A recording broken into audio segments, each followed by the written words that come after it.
So let me ask you a question that philosophers have wrestled with for thousands of years. Does life actually have meaning?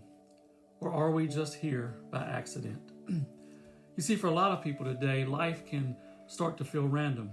You wake up, you go to school or work, you scroll through your social media and then repeat.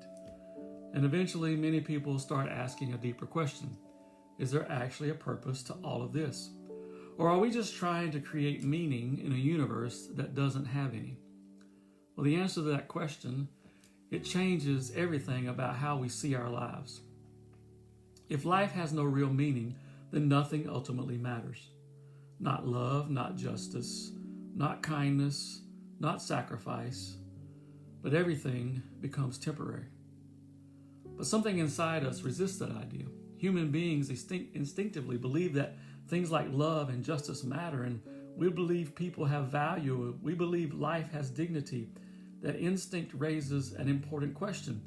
Where does that sense of meaning actually come from? Well, there are really two ways people tend to look at life. One view says the universe is the result of random processes. If that's true, then meaning is something that we create ourselves.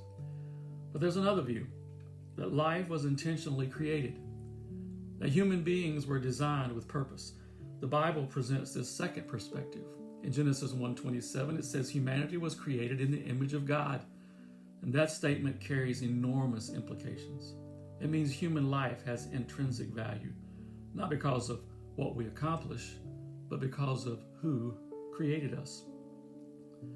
Even though people long for meaning, many still feel like life is empty.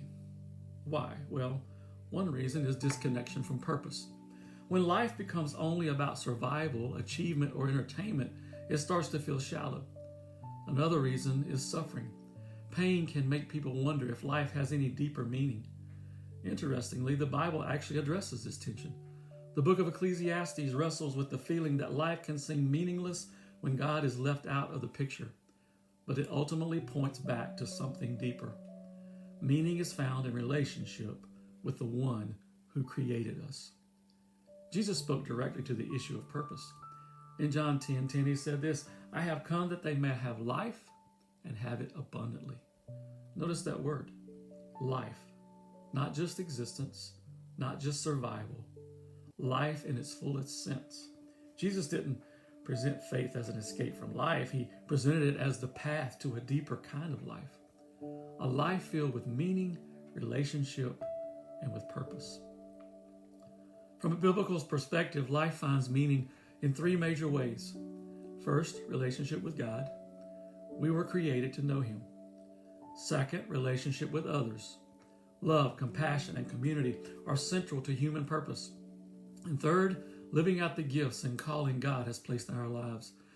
Meaning isn't something we invent, it's something that we discover. The Bible describes life as part of a larger story: creation, fall, redemption, restoration.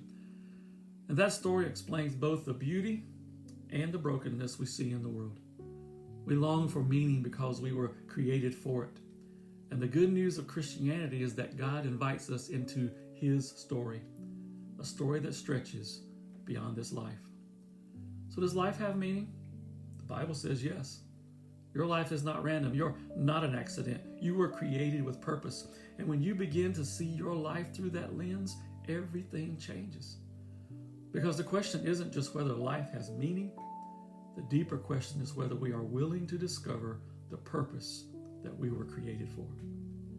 So if you're exploring questions about faith, purpose, and meaning, subscribe and drop your questions below.